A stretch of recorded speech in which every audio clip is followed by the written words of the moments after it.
iriya ntambara icyo yamaze yatumye abayirani bagira unite bagira ubumwe bose babona ko umwanzi wabo ari umwe ishobora no kuzarangira bo na biriya bihugu bindi byari bicumbikiye abanyamerika biyunze bakaba bamwe iriya golfe perisike yose kuko urebye amerika yari ikwiye no kwibishyura mande ndakubwira impamvu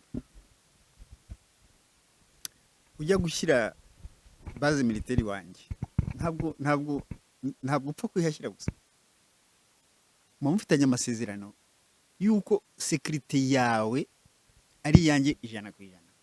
mu kubagira n'andi makuru ekonomike ntabwo ari baze militeri gusa bahashyira warabonye muri Arabie Saoudite bashyira baze militeri muri Arabie Saoudite no kugurisha peteroli yabo muri dolari bumvikanye yuko bazagira n'amarelation ari bazagira ambere bazagira n'amarelation ekonomike kandi na benefice n'inyungu bakuye muri petrole yose bakayinvesa mu mabodo trésor américain sinzi kubyumva nuko petrodolari imeze ntabwo petrole yari petrodolari gusa none rero niba udashoboye kurinda base militaire washyize wanjye yawe uzandinda gute nk'ubu Arabie Saoudite imaze gutakaza ibintu bingana iki naho uvuga Iran Arabie Saoudite imaze gutakaza ibintu bingana iki Arabie Saoudite yatakaje uruganda rwa petrole rukomeye cyane itakaza ibigega by'amazi itakaza na base militaire y'Amerika kandi muri biriya bihugu gutakaza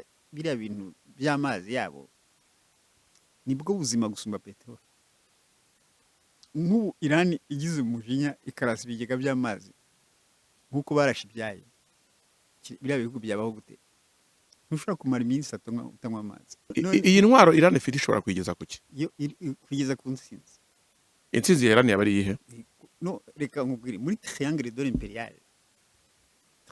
impérial energie niyo pilier igihugu gidafite energie ni nk'umubiri utagira amaraso none se n'aba priva energie bazaoblige yo kunegocier abahagarika muri le triangle d'or impérial energie ni itangira arumemiza ubwa kabiri finances ubwa gatatu kuko udafite energie ibyo byose nkubwiye bindi izo elema ebyiri zindi ntabwo zakora none se bavuga ngo urakoresha arme utagira energie urakoresha finance utagira urabona amafaranga utagira energie kuko n'inganda zirahagarara donc muri le triangle d'or impérial energie niyo yambe no mu kurwana rero niyo heraho muri Iran yagize uretse ko atari Iran yateye ariko bari abantu erega sinzi ko mu byibuka Trump abonye iriya poste kuko ntiyarabizi ko birabishoboka yavuze ati Iran yantunguye ati yampaye intambara ntayisabye ati je nari nzi ko itera Israel gusa ati Israel twari kwihagararaho ati ntabwo nari nzi ko itera abandi bariye bacu strategique ati yantunguye ejo bundi baravuga ati Iran nabahanga bazi kurwana bazi n'ubwenge atari ko nabagome donc kwa kundi nyine iyo utaretse mu occidental akwice iyo wirwanye wakwita umugome ibyo ni ibintu biriho no mu ntambara no mu magere d'or independence bazaga mu gihugu nko muri Cameroon niho nakurikiye cyane 56 bariya bashaka independence bitwaga abagome bitwaga barekastra bitwaga intagondwa bitwaga abateroriste bakabica bakajya bambara no ku mihanda no de Gaulle yasomaga discours le fameux discours célèbre ati independence muyihe abatayishaka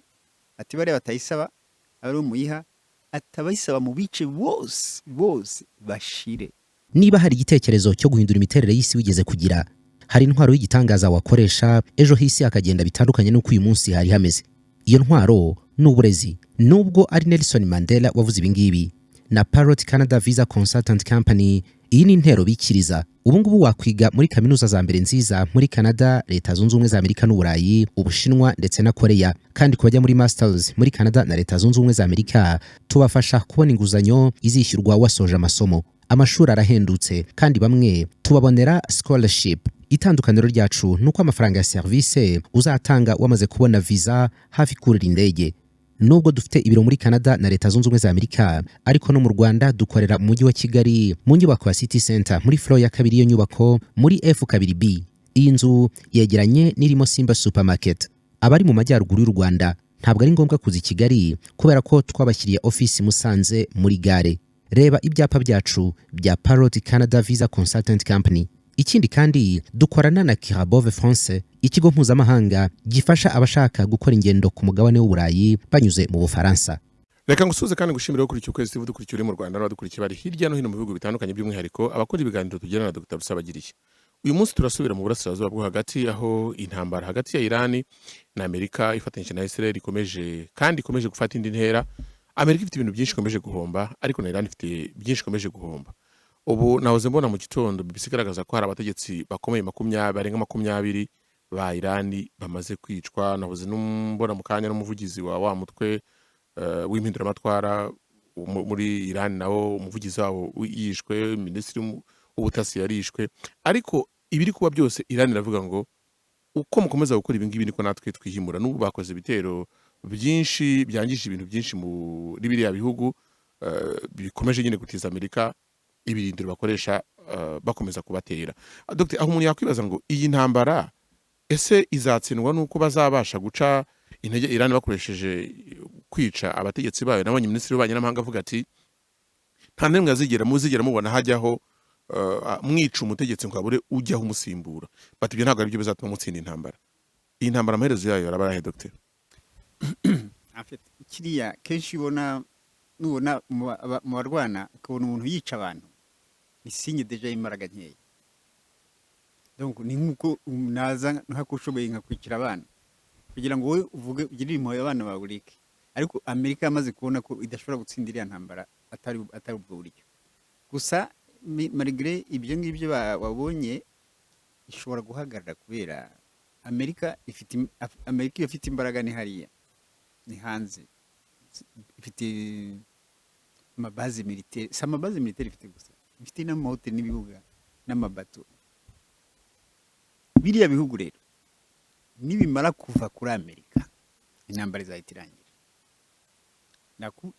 Urugero naguha, Iran yabahaye 48 heures plutôt Emirats Arabes 48 heures bave ku butaka bwabo.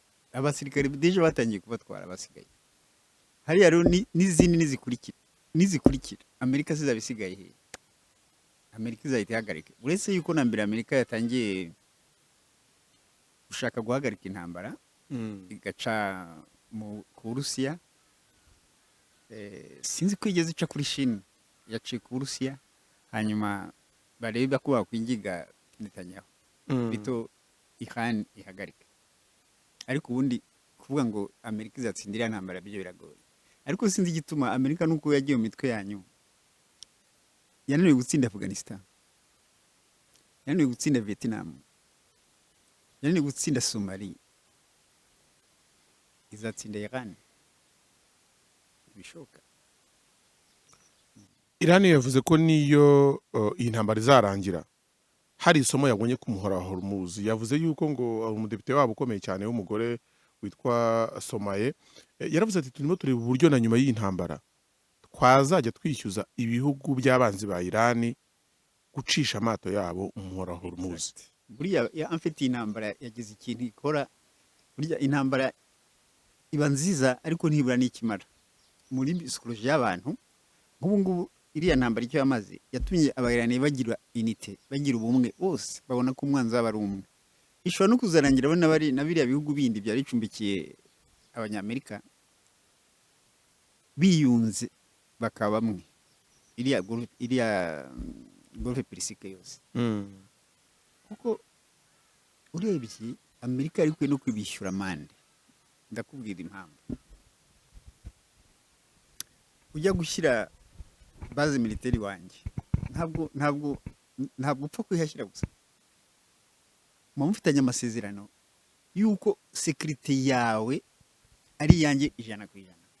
Muko bagira n'andi makuru economique, ntabwo ari base militaire gusa bahashyira. Warabonye muri Arabie Saoudite bashyira base militaire muri Arabie Saoudite no kugurisha petroli yabo muri dolari bumvikanye yuko bazagira n'amarorasiyo ari bazagira ambere bazagira n'amarorasiyo ekonomike kandi na benefisi n'inyungu bakuye muri peteroli yose bakayinvesa mu mabodo trésor américain sinzi kubyumva nuko petrodolari imeze ntabwo peteroli yari petrodolari gusa noneho rero niba udashoboye kurinda base militaire washyize iwanjye yawe uzandinda gute nk'ubu ngubu Arabie Saoudite imaze gutakaza ibintu bingana iki naho uvuga Iran Arabie Saoudite imaze gutakaza ibintu bingana iki Arabie Saoudite yatakaje uruganda rwabo rwa peteroli rukomeye cyane itakaza ibigega by'amazi itakaza na base militaire y'Amerika kandi muri biriya bihugu gutakaza biriya bintu by'amazi yabo nibwo buzima gusumba peteroli nk'ubu Iran igize umujinya ikarasa ibigega by'amazi nk'uko barashe ibyayo biriya bihugu byabaho gute ntushobora kumara iminsi utanywa amazi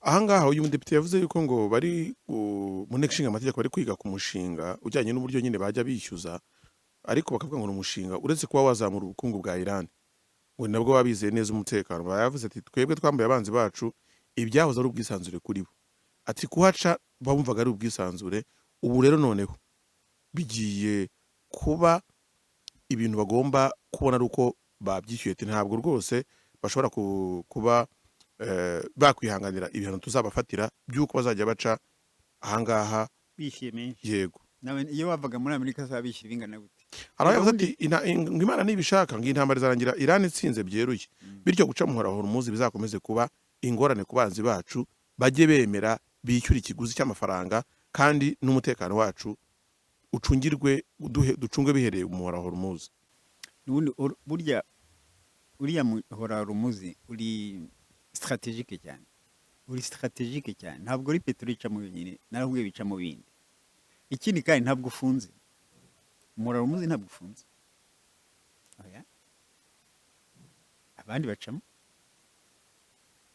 ijya mu Bushinwa icamo n'iza Katari zicamo kuko na Katari nayo yasezereye Amerika izidacamo amabato adacamo n'ay'abanzi babo gusa ariko ntabwo ufunze baraherekeza ay'abandi ay'Abashinwa aragenda aya Katari aragenda ibihugu bikundanye na Iran byose bicamo nta kibazo ariko rero nayo ni ubundi buhanga urumva ntabwo yatakaje les stratégiques Iran malgré tout yashoboye gukonseriva imibereho y'abari babo stratégique par exemple la Chine kubera sinzi ko hari indege bari bateguye radar zitabona abanyamerika iri kura bombe ya 50 toni ataradari nimwe ibona ku buryo bayohereje muri Iran barayumvaga ariko bakarasa batayibona Chine ikora indi radar idetecta ikaboneka none ukayibona ukayirasa ibona Amerika hisi hagarika ntiyayohereje ikindi urazi icyo bivuga icyo hita iva ku isoko iva ku isoko nisubiraho kuko irahenze cyane ntabwo wayavantira uzi ko hari radar iza kuyibona n'ubwo Trump yavugaga ati Chine idukuriye indege ku isoko indege igura amamiliyari n'amamiliyari y'amadolari ubu nta kikimaze ari ifite akamaro kuko itari detectable none ubu iri detectable ubu rero nta kikimaze hanyuma iriya ntambara iyo Putin yemeye agaha Iran ariya marushinika Israel se yarara ariko Putin yanga kuyamuha kubera batarasa Israel kuko abayisirayeli n'abarusiya iyi ntambara imbaraga za Iran bavuga ko bazaca bakoresheje kwica abategetsi bayo bizatanga uyu musaruro ntabwo bazabica nabo bazabona ko bata umwanya wabo kuko kubica se kwica abategetsi Iran ituwe na miliyoni zingahe zirenga 89 ntabwo rero wavuga ngo ntabwo umuntu utera intambara avuga ngo agiye kwica abantu batari rimwe na rimwe batari no ku rugamba simbona iyo tactique yariyo ntabwo nabo barapfa ibyo ari byose. None se nk'ubu muri Israel bo harapfa bangana gute? Cyane abanyamerika nuko abanyamerika bapfa ntimuwamenya, bapfira muri zira base militaire mwe ntimuwamenya, ariko nko muri Qatar hapfira abanyamerika benshi cyane. Bariya berekanye ni bangahe, 7 cyangwa 6, ariko hapfuye benshi. Urebye uburyo ibintu bikomeje kuzambya ibijyanye n'ubukungu mu bya gaze na peteroli, ndetse n'uburyo Amerika yitabaje ibihugu bitandukanye cyane cyane byo muri OTAN bisaba yuko byakohereza amato yo guherekeza ubwato bwikorera ibitoro na gaze muri bica muri Muhora Hormuz, ariko bose bakambwira ko badashobora kubyivangamo. Bigaragara yuko mu by'ukuri Amerika idashobora gukemura icyo kibazo cyo kuba Muhora Hormuz warafunzwe na Iran, kandi Iran nayo igaragaza ko ari kimwe mu maturufu izakoresha.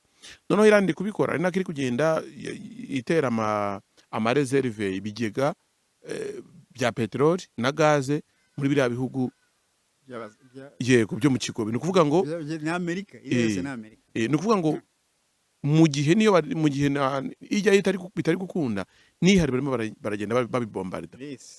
Nta kundi. Iyi ntwaro Iran ifite ishobora kuyigeza kuki? Kugeza ku ntsinzi. Intsinzi ya Iran yabari iyihe? No, reka nkubwire, muri triangle d'or impérial, energie niyo pilier. Igihugu idafite energie ni nk'umubiri utagira amaraso. None se n'aba priva energie bazaba obligé yo kunegocier abahagarika. Muri le triangle d'or impérial, energie ni itangira, arumemiza ubwa kabiri, finances ubwa gatatu. Kuko udafite energie ibyo byose nkubwiye bindi, izo elema ebyiri zindi ntabwo zakora. None se wavuga ngo urakoresha arme utagira energie, urakoresha finance utagira, urabona amafaranga utagira energie, kuko n'inganda zirahagarara. Donc muri le triangle d'or impérial, energie niyo yambere. No mu kurwana rero niyo heraho. Buriya Iran yagize, uretse ko atari Iran yateye, ariko bari abantu erega sinzi ko mu byibuka Trump abonye iriya poste, kuko ntiyarabizi ko birabishoboka. Yavuze ati Iran yantunguye, ati yampaye intambara ntayisabye, ati je nari nzi ko itera Israel gusa, ati Israel twari kwihagararaho, ati ntabwo nari nzi ko itera abandi bariye bacu strategique, ati yantunguye. Ejo bundi baravuga ati Iran n'abahanga bazi kurwana, bazi n'ubwenge, atari ko n'abagome. Donc kwa kundi nyine iyo utaretse mu occidental akwice, iyo wirwanye wakwita umugome. Ibyo ni ibintu biriho no mu ntambara no mu magere d'independence. Bazaga mu gihugu nko muri Cameroon, niho nakurikiye cyane 56, bariya bashaka independence bitwaga abagome, bitwaga barekastra, bitwaga intagondwa, bitwaga abateroriste, bakabica bakajya bambara no ku mihanda. Niho de Gaulle yasomaga discours, le fameux discours célèbre, ati independence muyihe abatayishaka, ati bari batayisaba ari muyiha, atabayisaba mu bice bose bashire. Nuko iriya mouvement population ya Cameroon yashize, MPC nuko yashize ko nibarwaniraga independence, nuko bakajya gushaka ro babandi atacyo bitayeho, bakabaha abantu baherekeza, akabaruba independence y'idarapo nyine ya independence twese twabonye. Urumva rero Trump kumva ko Iran bakoze kuriya nibo bitwa bicanyi. Amerika ntabwo bitwa bicanyi. N'intwaro bashaka kubuza Iran yitwa kirimbuzi. Bombe atomique ni kirimbuzi. Ariko y'Abanyamerika si kirimbuzi. Niko Occident uko imeze muyimenye ko tubangamiwe. Nimurebe Iran gusa. Nimurebe ikimbabaza rero, murarebe Iran gusa. Murarebe Iran gusa. Amerika ifite ikibazo cy'amaminere, cy'amabuye y'agaciro. Hari ikagira ikibazo cy'uko Chine iri kurazamuka no gutera Iran, hariya kwari kugira ngo bakome nk'uko Chine, kuko Chine nta peteroli igira, kandi 85% ya peteroli ya Iran ijya muri Chine. Nabyo bikaba byarabaye shike kuri Amerika, kuko Iran ifite ibihano kuva muri imyaka 70 ifite ibihano. bayihaye ibihano bazi ko ntawe uzagura peteroli yayo. Noneho Chine igura peteroli yayo bituma Iran isiriviva ibona n'umwanya wo gutegura iya ntambara. Iya ntambara Iran yiteguye imyaka 20. Kandi mwese murabizi ko Iran yigeze kuba inshuti ya Amerika, bakundanye imyaka 20. Habaye revolution mu 1979 niho hagiye ubutegetsi batashyizeho. Ariko kuva icyo gihe biteguraga intambara, kuko kuva icyo gihe amatanative yose yari ahari yo kumenasa Iran. Hanyuma rero bituma Iran igira ishaka abandi bariye, yegera Chine, na Chine nyine urabona bera bihugu byose by'amarivo aho utaye genda hatora, nuko Chine yegereye Iran. Icyo gihe n'amafaranga yihaye 400 miliyari de dollars. Iran ibyo bihano ntabyo yumvise, byatumye isiriviva mu bihano, ibaho neza cyane mu bihano. Rero nk'ubu ngubu Amerika ko idafite amabuye irayashakisha, Uburusiya burayafite, Chine irayafite, kandi niyo inquiétude ya Amerika. Rero igituma babwira ni iriya ntambara yani nimuyirebere muri Iran gusa, Chine Amerika birahitiza muri Afrika cyane cyane muri Gararaga. Itumerere nabi natwe twari dukwiye kwiviraho rimwe Occident. Hanyuma iyi ntambara yanatumye kiriya kigobe kirimo umubare munini w'abayisilamu kuri uyu munsi wizihiza umunsi w'Eid wijijwe mu buryo budasanzwe, aho babujije abantu guhurira ahantu mu bibuga bahuriraga ari benshi, bababwira ko bajya mu musiyita ariko nabwo bitonze. Iran nayo yateguje ko hari ibisasu byinshi bigabwa i Yerusalemu, ndetse no muri Israel bateguje ko ngo haza ku ibisasu bidasanzwe i Yerusalemu. Uyu munsi w'Eid ni ibisasu byahinduye uburyo abayisilamu bizihiza uyu munsi. Hari abantu benshi batazi yuko muri Israel haba abayisilamu kubera ko barahawe 18%. yigaragaje nk'igihugu abakristo benshi bizera nyamara ntabahaba. Nta mukristo muri Israel haba 5%. ntago bageraho. Igira rimwe n'ibice Sesavara. Igira rimwe ni kangahe ndaje ndeba ariko ntabwo bageraho batanu. N'abarorthodoxe bake cyane. Kuko nizi Bibiliya muvuga ntazo bazi. Bo ni abayahudi n'abamizirima nibo benshi.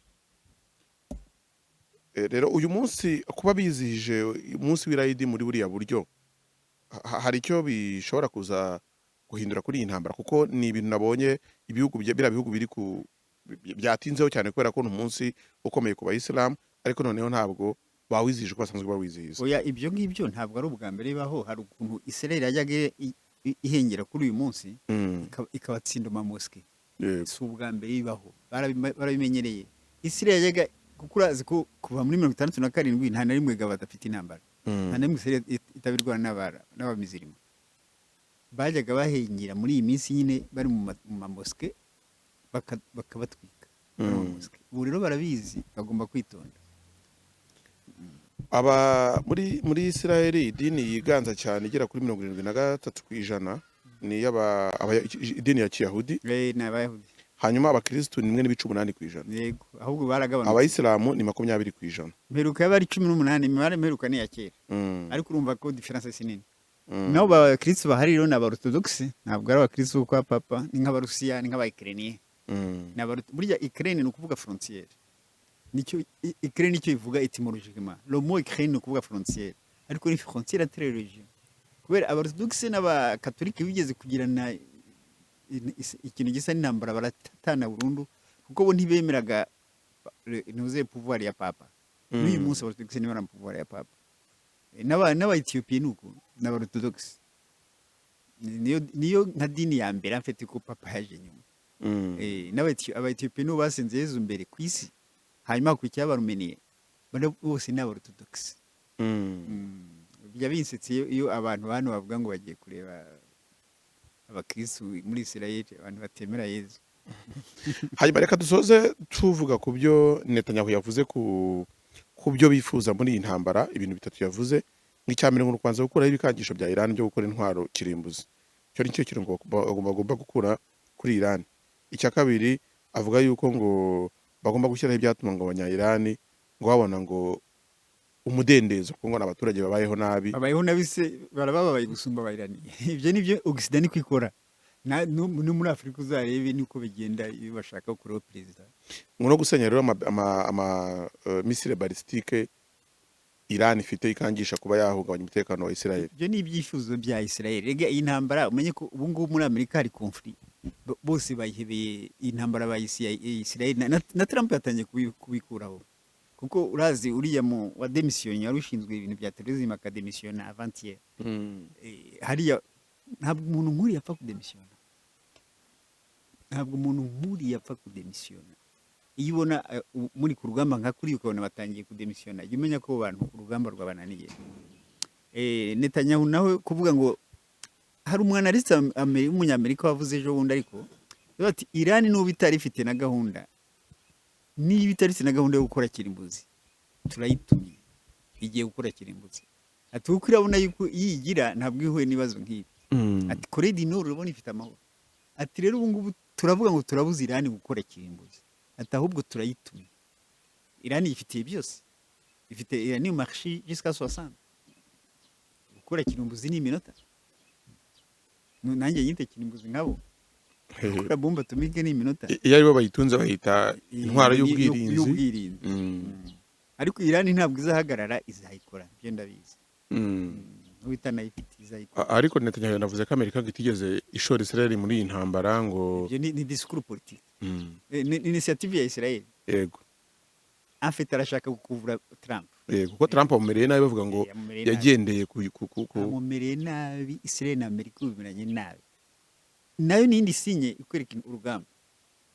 Iyo abari batangiye gushwana ku rugamba rwa muri Afghanistan byagenze gute? Muri 2014 ntibatangiye kuvamo, Abafaransa bavuyemo, Iran bavamo, ibihugu abari benshi bavamo. Yavuyemo urugamba rwarwanze. Amerika iraresista ivamo nyuma, ariko urumva abo muri kumwe bagiye nawe n'abasigaye ku rugamba nyine babacika intege. Ubu rero Israel na Amerika bimeranye nabi muri iyi minsi, ariko kumerana nabi ntugire ngo ni ikindi. Trump n'abandi banyamerika bamereye nabi. Bamereye nabi cyane. Uriya mugabo wa demission ni signe ya mbere ikwereka yuko atmosphere muri Amerika itameze neza ku rugamba. Kandi uriya ni wari ushinzwe tourism, yarwanye no muri Iraq. Yari no muri Iraq. Yakuze muri CIA. N'umugore yishwe na ISIS. Yishwe na Etat Islamique. Iyi ntambara ubona izakomeza kamara indi minsi, kuko iminsi 20 nawe nta bantu bizeraga yuko ishobora gushira iyi ntambara ikirimo kuba, ariko nyine intambara irakomeje. Oya, ishobora kutazatinda kubera yafatiye ahantu habi, yafatiye ku mutsi, ahantu yafatiye kuri energy, ishobora kutazatinda. Iyo bari intambara yindi nka zira za Afghanistan ishobora kumara n'imyaka 20 nagira ikibazo yayima. Ariko ubu ngubu ureba ibibazo deja Amerika ifite. Ko Amerika irakoresha 2 miliyari z'amadolari buri munsi. Reba rero iminsi 20 kubana kabiri y'amadolari amaze kugenda. Ntabwo Iran iri kwirahomba nka Amerika.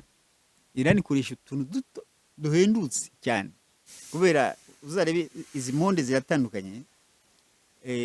Gukora nka misile muri Iran ntabwo bitwara amafaranga nk'ayo Amerika ikoresha gukora misile. Kuko abakozi ba Iran bashobora gukora batanahembwa, cyangwa bahembwa nka NCR y'Abanyamerika bahembwa. N'Uburusiya nuko bazikura kuri make cyane. Ariko Amerika na Patriot yonyine batwara miliyoni 3 z'amadolari, miliyoni 3 n'igice. Aho usanga nko muri nk'Abarusiya bayikoreye nka miliyoni 1 cyangwa nk'ibihumbi 100.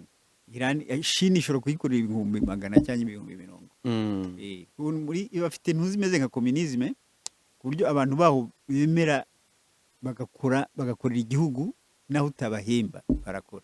Ukabaha ibyo kurya gusa. Ariko umunyamerika nawe ahaguruka uramuha amadolari menshi.